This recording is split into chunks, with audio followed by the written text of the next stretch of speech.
And the last region to talk alongside with our Dead Ball TV boys is the Asian region. AFC, let's talk some AFC football because something I loved about Dead Ball TV was that they were covering the Asian Cup while we were covering it as well. So a lot of the same viewers kind of translated or crossed over to their channels. And it was a beautiful thing to see. But now we'd like to talk about AFC moving forward. Now that we've seen Qatar lift the Asian Cup, going into 2026 in the World Cup, which AFC team do you guys think has the best future heading into the World Cup? Of all the teams in Asia right now, who has the best future? There's so many fun teams, honestly, that you could pick here. And I am so curious to hear y'all's. I don't talk Asian football with anybody else other than this man right here. So the fact that I get to do it right now is incredibly exciting. Do y'all want me to go first? I want you to go first. You want me to go first? We are a rare breed, though. People Okay. who can talk Asian footy. Yeah. It's like a white rhinoceros. There's a handful of us out there. For the future going into 2026, I think the team that has the best prospect is Iraq for me. It's going to be Iraq. Jesus Casas is Iraq. Lost to Jordan in the quarterfinals of this last year's AFC Asian Cup. But my God, the way and style that they played, even in that game and all the games prior, they dominated. The way that they move the ball so quickly, they're so aggressive, they're so physical. Ayman Hussein established himself as an elite striker in the Asian region. He's clinical. He's your classic number 9. And then beneath him, you have really good workers. Osama Rashid's a really good defensive midfielder. The work rate of Amin Yusuf was incredible. I mean, he was an engine. He never ran out of energy. It was incredible. But you could say that about every single Iraqi player because they were unified. They were so in sync. And then you actually have really fun players like Ali Jassim. What a baller. Incredible dribble. And then you have players like Mohamed Ali who could come off the bench. Zidane Iqbal who can also come off the bench and just add a lot of really good techers, really good technique, and just give a little bit more spice to that offense that Iraq have. I just think Iraq have a very complete team that has a lot of different avenues of attack. And they also prove that they can bunker in and defend. They just got very unlucky in this Asian Cup with a red card. Damn. I will probably for the rest of my life maintain that I've never, ever seen a team play as good as Iraq did at the Asian Cup and not win the tournament. They were perfect, man. It was genuinely... Y'all can find the stream on Dead Ball TV. Like, my mouth was open. My jaw was on the floor when Jordan scored the winner. Yeah. Because I'm looking at this team and I'm like, hold on. Iraq have dominated. And they're going out in the round of 16. It was just like mind-blowing. It's kind of like the beauty of football because Jordan... Cruelty. The Cruelty, my friend. Yeah. Cruel. Dude, I was feeling for my Iraqi brothers out there. Like, it was tough. And I love the nomination because you're right. This team is freaking stacked. Yeah. I mean, and they deserve exposure at the World Cup because the world needs to know how good these guys are. Because us at this table, we watched the Asian Cup. Most people didn't, though. They just checked the box score and saw, oh, okay, round of 16 at the Asian Cup. They have no idea the monster that's waiting under the bed that is Iraq. So I love the nomination. I kind of thought program-wise a little bit. Like college. Okay, yeah. I'm going which U17 team has the brightest future? Yeah. And a team that your viewers are going to love this is Indonesia. Indonesia, baby, let's go. I was going to say the same thing. Indonesia, smash the like button. I think we're seeing a serious power shift inside. Let's just focus on Southeast Asia for a second, all right? Vietnam have kind of been on top while Park Hang-seo was the manager for the past couple years. Thailand were right behind, and Indonesia was kind of like battling Malaysia for like third place. Now I think we're seeing, at the past Asian Cup, the first time that they've made the knockouts in their history, massive deal. The fact that they just booty spanked arch rivals Vietnam so bad they sacked Trossier. Yeah.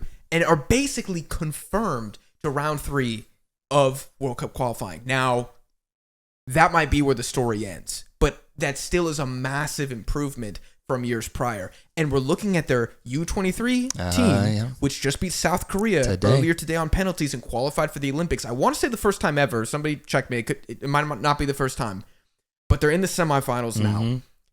And damn near half the starting 11 that's in the U23 team was in the Asian Cup.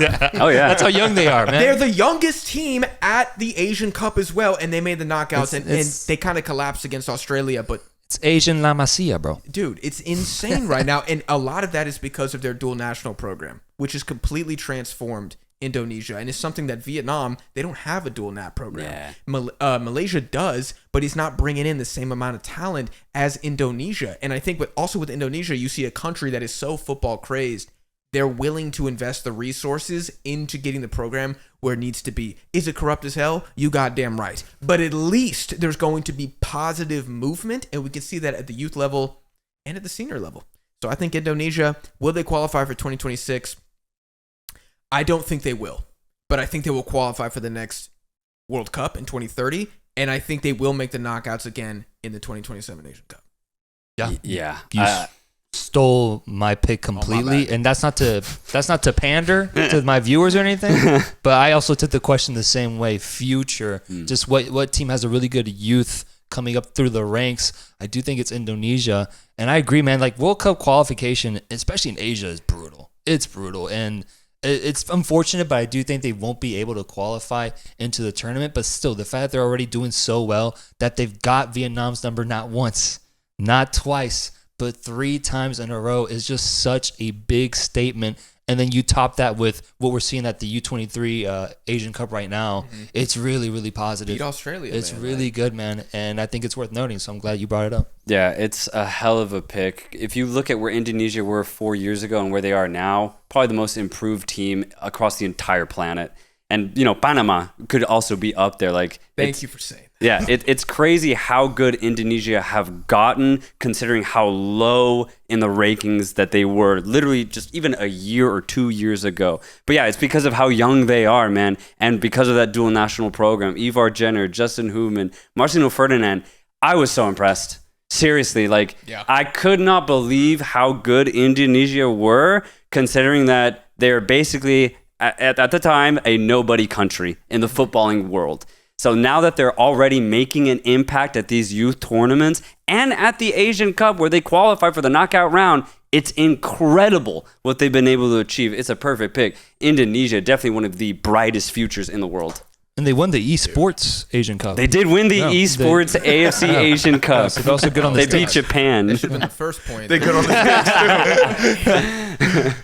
Oh, man. Fellas, I don't know how to follow that up. I was going to go with a layup and say Japan. And you should. I think you should. Japan's still one of the best teams. We've got to talk about Japan. I cannot go. I'm famously not as involved with the AFC on the channel, but I need to get into it. But yeah, Japan's kind of capturing, like the rest of the world, they're capturing my hearts and minds all over the place. The amount of talent that they're exporting out is just phenomenal, and they're being really hamstrung by a really subpar coach, like one that the talent on the field does not deserve. And I mean, you just want to see these guys do better. I was going to go with my heart, and I want Faisalayev in Uzbekistan to be good. I love that dude. I love his big head. Brothers unite. He's good. He's good too. He was electric. That was the one that I was like, okay, we're doing this for the channel. I got to get educated. But that was the one that locked me in. Yeah. Seeing that man like with the ball at his feet, I was like, that's impressive. But I'm really gunning for Japan. I love them. I love them, but they're great. It's accessible. The culture's fantastic, and the people. I mean, the talent's football. crazy. The talent is crazy. We can't insane, deny that, man. and they It's do have a lot of insane. young players that are also really fucking good. Yes. Out of the ones we didn't mention, like Uzbekistan and Qatar, who has a better future between those two teams? Uzbekistan for me, and I'm going to say a couple things. One, again, when you look at the talent in the current U23 squad, there are some very, very good players for this Uzbek side. And also, if you want to look at the performance at the U17, U20, U23 level in Asia recently, if you go back 20 years, Uzbekistan barely did anything at all. Like the senior team made a couple knockouts and then lost immediately at the Asian Cup. It was definitely like an Asian backwater country. But if you look at the youth levels since 2012, I mean, Uzbekistan are the current U20 Asian Cup champions. I don't know if you guys knew that. And I don't know if you guys knew that they were the runners-up in the U23 a couple years ago. And at the U17 level, they finished third. So those are 3 different youth tournaments in the last round that they were a top 4 finisher. I shouldn't say third because there is no third place game in U17, so they're technically third or fourth. Third, fourth, yeah. I think Iraq was the other. No, Iran. It doesn't matter. But the point is, if you look at since 2000, the amount of semifinal appearances and championships at the youth level for Uzbekistan is crazy. Like, they're right there with Saudi Arabia, Japan, and South Korea. They're outperforming Iran, who's a historic Asian giant. They're running them off the pitch in these levels. And I think the Uzbek league is not the best, but you're still seeing the talent there. And there's something that I heard about, some loophole that's basically going to make it easier for Uzbek players to play in the Turkish Super League, where they will not be counted as foreign players. Oh, nice. So we talk about this so much on Deadball TV, especially when we talk about Indonesia and Vietnam and all that stuff. Pathways. Yeah. You need to have pathways for players. Japan is an established commodity. They're like Brazilians. There's a pathway for the Japanese to get to Europe. It's either Belgium or Germany or the Netherlands most of the time. The Uzbeks, the Tajiks, the Kyrgyzstan. I always struggle with that one, bro. Kyrgyzstanis, they don't really have that yet, but now you're seeing Uzbek take one step in that direction. The Turkish league, they're gonna sell you. They're gonna make money. They're gonna sell you. So that's a big deal. That's a very like underrated win, I think, for the Uzbeks. Yeah, man. I have really enjoyed following Uzbekistan this last year. I've been watching a lot of AFC Champions League football. So they have a couple of clubs that play in the Champions League, and the first thing that I notice is their approach to the game. It's that of a high-level European football club. Just the technique's not there. But if you teach that way of playing football throughout their entire youth ranks, eventually you're going to see all of this progression. And I think we're seeing it now. Uzbekistan had a decent AFC Asian Cup. I didn't know that they had just won or gotten close to winning all of these youth tournaments, but it makes sense. The way that they played, even in the Uzbek league, it's very progressive. It's very... there's a very big emphasis off the pass. And so you teach that to all the young Uzbekistan kids, you're going to start seeing some ballers like Faisulayev, for example. So, yeah, I think Uzbekistan's a great pick as far as, like, who's going to have a good future.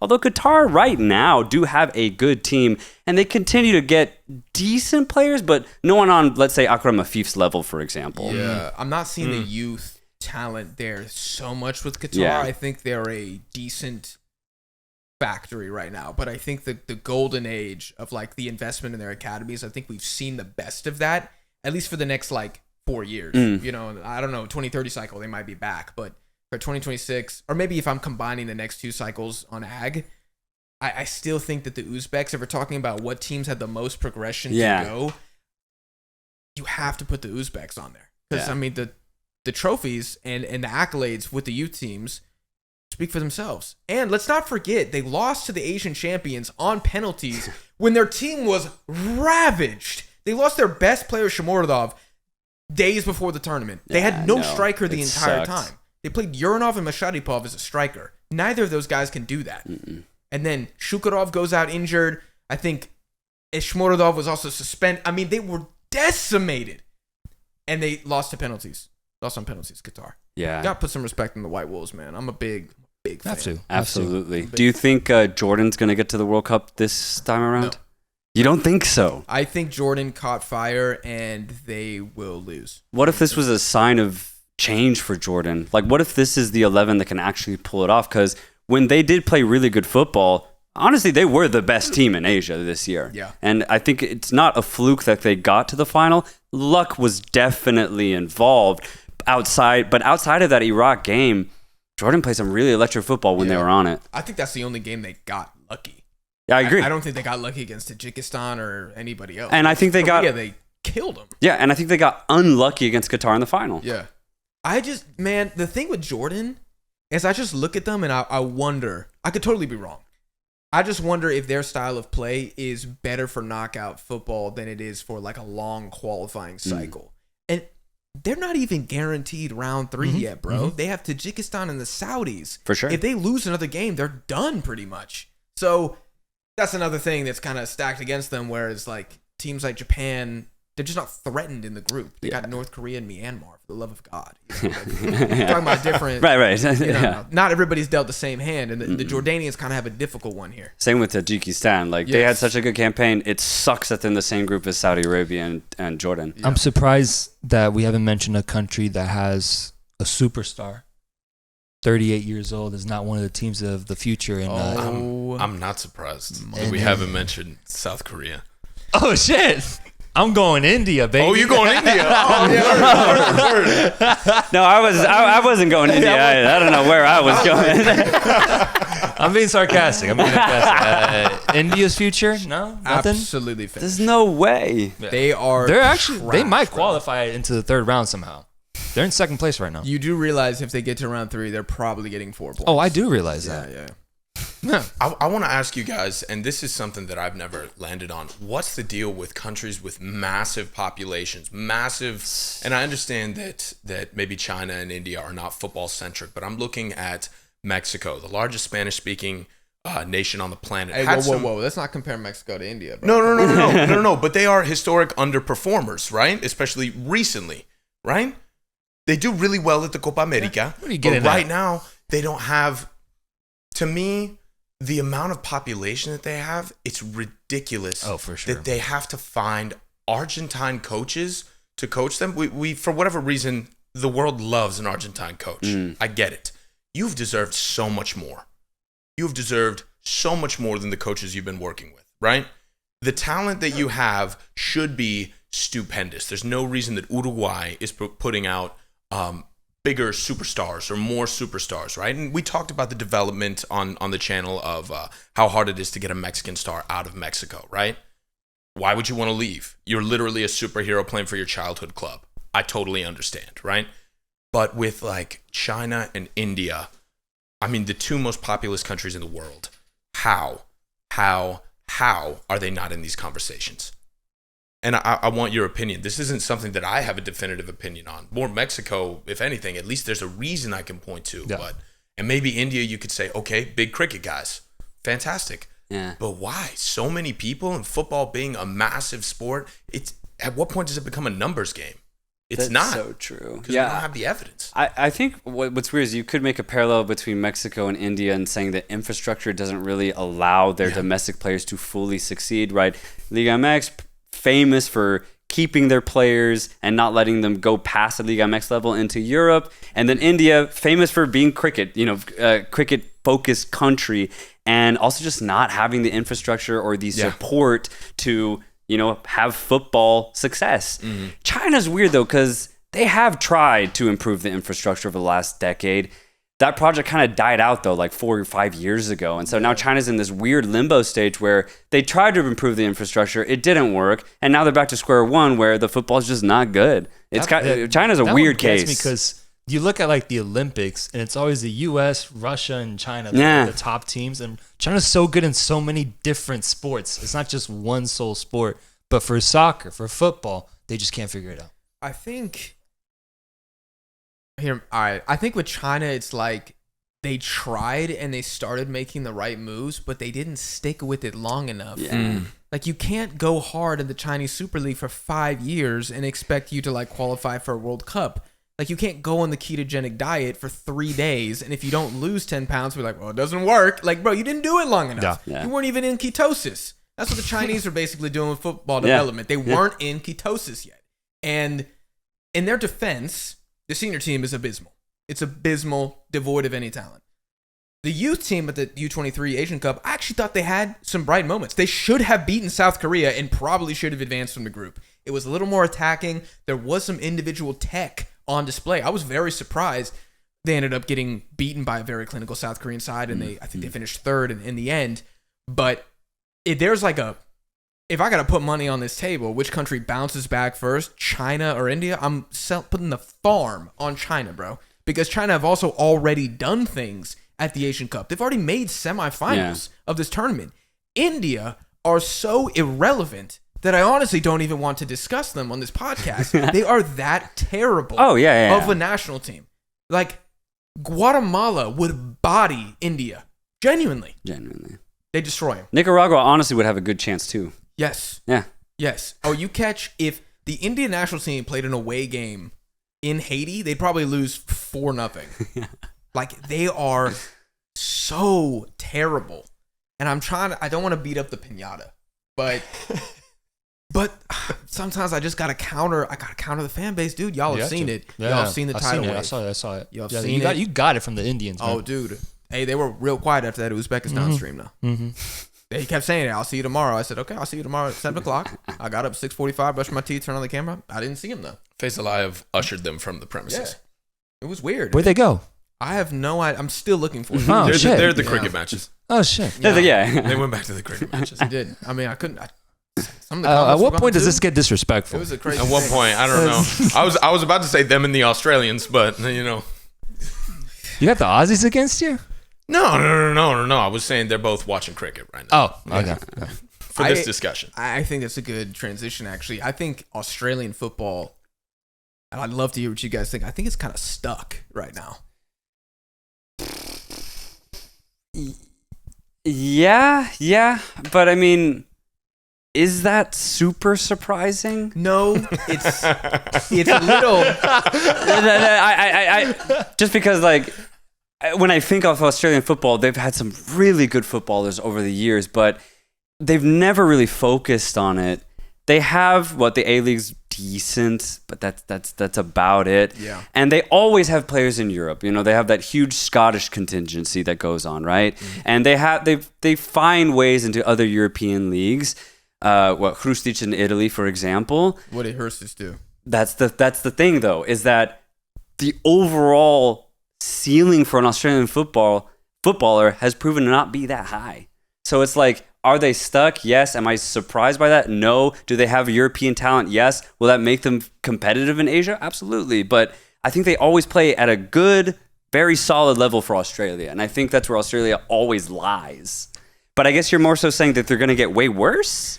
I don't know if they're going to get way worse. Yeah.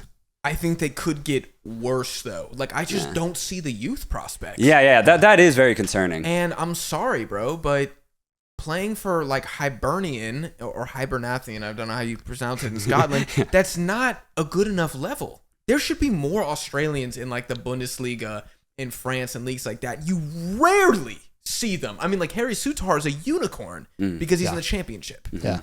It's insane. Like, I don't get it because it's a very wealthy country too. Like, I understand soccer ain't the priority, but for the love of God, like we got to get some young promising kids in here.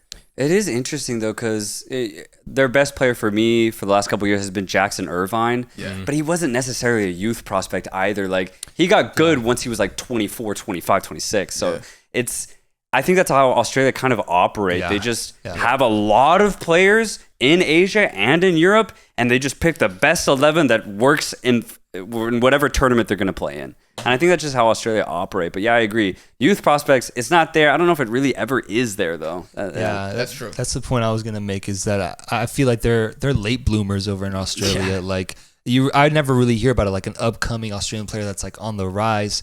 But beyond that, I think it's a good thing they're stuck ultimately, because I've never known an elite Australian side. I've never known it, and I don't think it will exist. And so I think where they're at right now as one of the top teams in the AFC region, I think is good enough for what they are and what they're capable of as a country. Yeah. It's pretty straightforward. I was going to say, do you like Iran? I want to keep going around the big teams in Asia. No? You don't think they're good for anything? I think they... Good for nothing. Cheyenne down bad. Hey, Sean knows where I stay. I just don't think that Iran are getting better. I think this current team was freaking stacked. I know. And they're all getting older. And if they're not that old, they're mad injury prone. I don't see the youth prospects for Iran. I don't know how they're going to keep pace with Japan or Saudi Arabia. Like, Saudi Arabia's youth teams are nasty. And they're pouring money into that thing. Yeah. Even Qatar, like, I don't know. I'd be very concerned for the future of Iranian football. I think the fact that the culture is so strong will keep them. They'll always be relevant, but they might have to take a step back and become kind of just like a grumpy, feisty old team that's annoying to play against versus a team that's gonna out-tech you. But they got some ballers right now. But who's up next? Every Iranian I talk to, they say nobody's up next. Dang, that's a good point. I mean, what the players that they have now are already established in Europe, but it's been like that for a while. I can't remember his name, but there was a midfielder that played for Iran, but he plays in the Iranian league, and he's already like 27. Yeah, there's not a lot going for Iran, and it's super disappointing because their team is right now so good, but the fact that they kind of crumbled in the semifinal of the AFC Asian Cup this year was super disappointing. So, yeah, I'm kind of with you. Very disappointing, I think, to be an Iranian fan. Yeah, you got to be looking in the mirror and be like, this could be a rough decade. Yeah. I think for Iran. Yeah. Just wait for the next generation. Yeah, if that next generation is even as good. And we're talking about some teams here like Uzbekistan, Tajikistan. Right. Arguably the strongest they've ever been. Jordan, I mean, Jordan have had really good showings at the Asian Cup before, but if you are stagnant as the Asian game, both in East and West Asia, gets better, that's a dangerous place to be. And that's why I have fears for my Australian brothers and sisters as well, because right now y'all are like the track and field big ass athletes playing against, your Asian competition. And right now that's enough to cover the technical ability. But that's not always going to be the case. Yeah. And so if you don't get better and all you're doing is bench pressing and doing pull-ups, eventually you're going to fall off. And so that's kind of, I'm not predicting that for Australia. I think they'll always be a powerhouse. Yeah. But based on physicality, nothing more. When those mustaches come in, something changes. Well, they're like, I was going to say they're the only like Asian country that can grow facial hair, but I completely ignored like West Asia entirely when I was thinking that. Really, it's just like East Asia where the facial hair is lacking, bro. Does anyone have a beard on Japan or Korea? Oh, Hidden Masamarita's got the beard. He's got the goatee. No. and stuff. No, there's no way. Not Right? That's like an a easy beard. no. Not a beard. No, those rugby jeans in the No, Australians. Dyson Maeda's got a stash, It's got him in a too. vice grip. I don't think anyone has facial hair on the entire Korean side. Yeah. No, Jackson Irvine, best mustache in world football. Amazing. Yeah, in mustache. world football, yeah. It's amazing. Yeah, 100%. I dream when I had to shave a few weeks ago. I was dreaming about that mustache. I was like, I need it. I need it You back, can pull it off. dude. Yeah. Oh, God damn. Who's their right back who, Johnston? I can't remember, but he's also got fantastic facial hair for Australia. Oh, yeah? Yes, very good player. But then, yeah, once you get to Iran, I mean, bro, they bearded up. Oh, my goodness. And Yeah. Tajikistan, The too, they got perfect beards. beards. Perfect. Immaculate.